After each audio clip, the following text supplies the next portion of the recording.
de algo que es tan diferente del ser. Está hablando del universo y nosotros formamos parte del universo. De modo que si bien cada concepto está limitado por otro concepto, hay cuestiones esenciales que tienen que ver con la vida, con la fuerza vital, con que estamos aquí con un propósito, con que tenemos un don. Algún día Ricardo Montaner me dijo, mira Ari, el don es un cheque de $50.000 que nos han dado. Hay gente que con un cheque de $50.000 se lo gasta en una noche en un casino. A lo mejor Steve Jobs con $25.000 hizo Pixar. ¿Qué hacemos con nuestra herramienta? ¿Qué hacemos con nuestro don?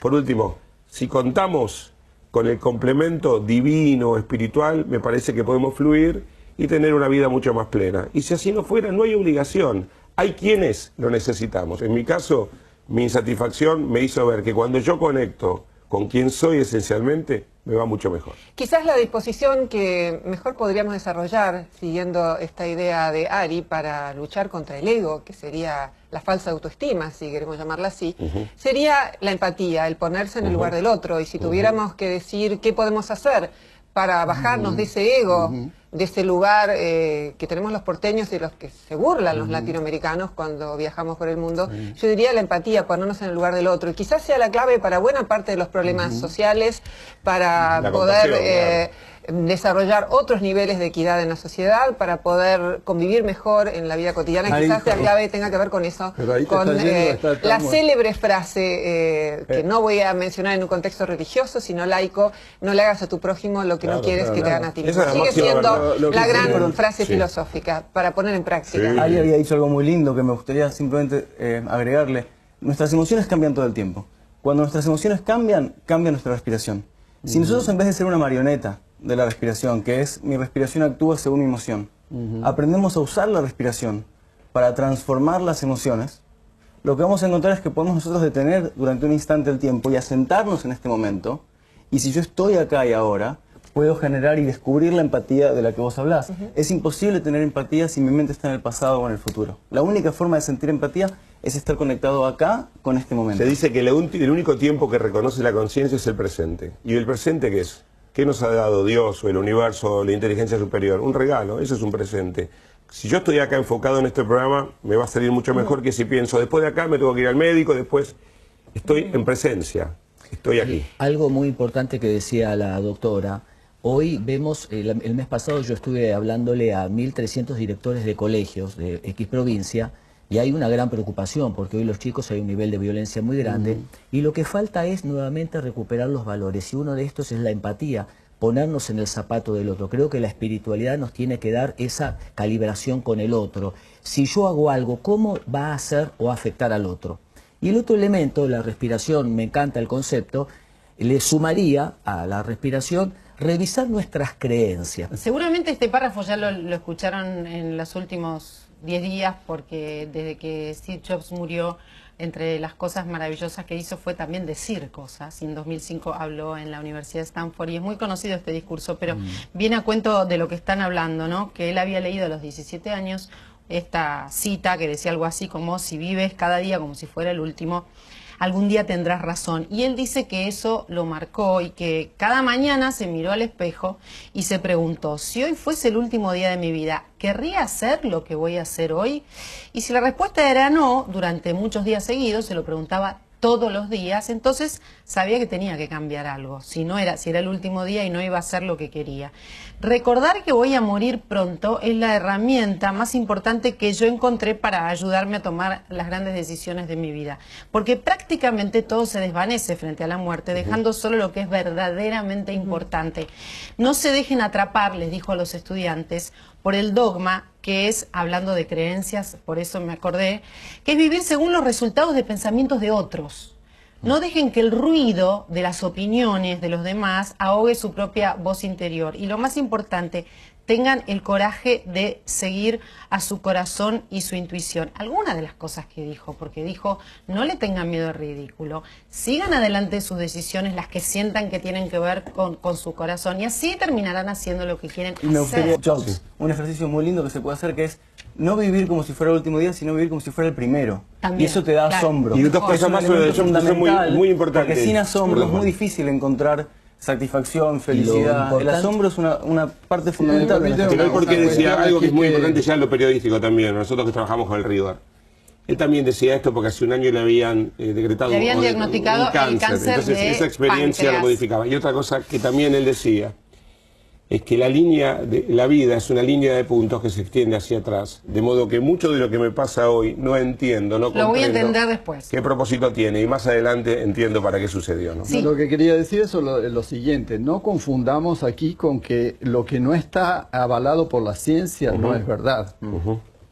No, la Porque parada del 60 no necesita ser avalada por la ciencia, ya sabemos La ciencia dónde tiene queda. un ámbito particular que no engloba lo espiritual. Por supuesto. Y que no es su Depende campo. qué entendamos O por sea, espiritual. Si lo espiritual es el conocimiento. Lo que tiene que ver con el cerebro, que es la contención del espiritual. Claro, ahí partimos de una... Nosotros tenemos básicamente esta noche esta discrepancia, que es el ver para creer y el creer para ver. No, pero aquí partimos de una falsa premisa. Desde el punto de vista budista, la mente no es el cerebro es una función de la mente, que es otra cosa muy distinta. Esa es una perspectiva, No, una forma es una de perspectiva y verlo. es una experiencia. Yo quería retomar, María Laura. También es una experiencia el cerebro al tener un Claro, cerebro. por supuesto. Lo importante no es cuándo vamos a morir, sino cómo vamos a vivir hasta ese día. Y la muerte, haciendo mención al párrafo tan lindo que leíste, tiene que ver, es un tema positivo, porque tiene que ver cómo estoy viviendo. ¿Viviendo o me morí antes Ese de era el morirme? mensaje, ¿no? Pensar Claro. que cómo estoy viviendo Porque hoy. algunos se mueren a los 30 y los entierran a los 70. Entonces, volver a conectar, ¿qué es lo que quiero? La pregunta eje. Porque sería muy triste invertir 30, 40, 50 años en subir la escalera y descubrir que después la pusimos en la pared equivocada. Entonces, volver a conectar con lo trascendente, con lo importante. Y estas experiencias de muerte, que bien decía Ari, son experiencias bisagras, porque marcan un antes y un después, que nos animan a tomar coraje, para animarnos a hacer lo que no nos animamos, por miedo al ridículo, por lo que dirán.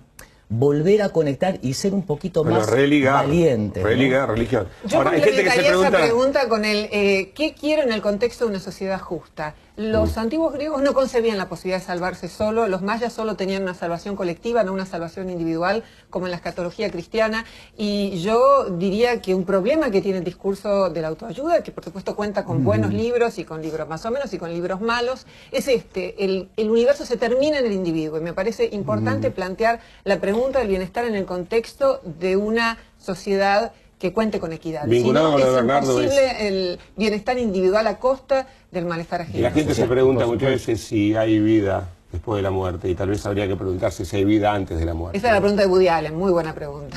Porque en esa cuenta regresiva en la que te mete el ego, estás siempre haciendo cuentas, y en realidad se te está yendo y no te estás enfocando en el hoy. Entonces, vivir...